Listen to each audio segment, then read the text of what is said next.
স্পেনের রাজ পরিবারের ইতিহাস অনেক পুরনো এবং সমৃদ্ধ।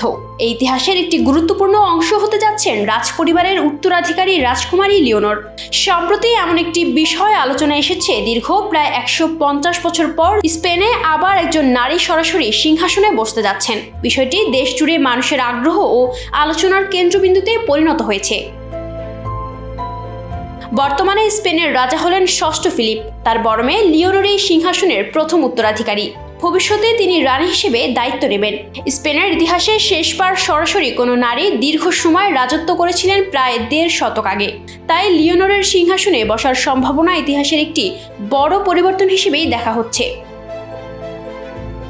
রাজকুমারী লিওনর ইতিমধ্যে নিজেকে ভবিষ্যতের দায়িত্বের জন্য প্রস্তুত করছেন। তিনি সামরিক প্রশিক্ষণ নিচ্ছেন, বিভিন্ন রাষ্ট্রীয় অনুষ্ঠানে অংশ নিচ্ছেন এবং জনগণের সঙ্গে যোগাযোগ বাড়াচ্ছেন। অল্প বয়স থেকেই তাকে নেতৃত্ব, শৃঙ্খলা এবং দায়িত্ববোধ শেখানো হচ্ছে, যাতে ভবিষ্যতে তিনি দেশের জন্য গুরুত্বপূর্ণ ভূমিকা রাখতে পারেন।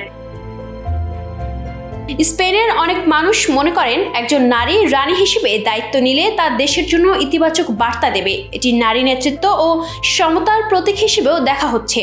আধুনিক সময়ের সঙ্গে তাল মিলিয়ে রাজতন্ত্রকে আরও গ্রহণযোগ্য ও জনমুখী করে তুলতে লিওনরের ভূমিকা গুরুত্বপূর্ণ হতে পারে।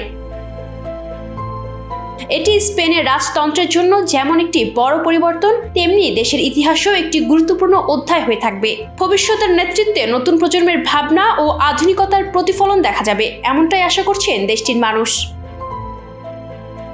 Ayesha Akter Swarna, campus Times.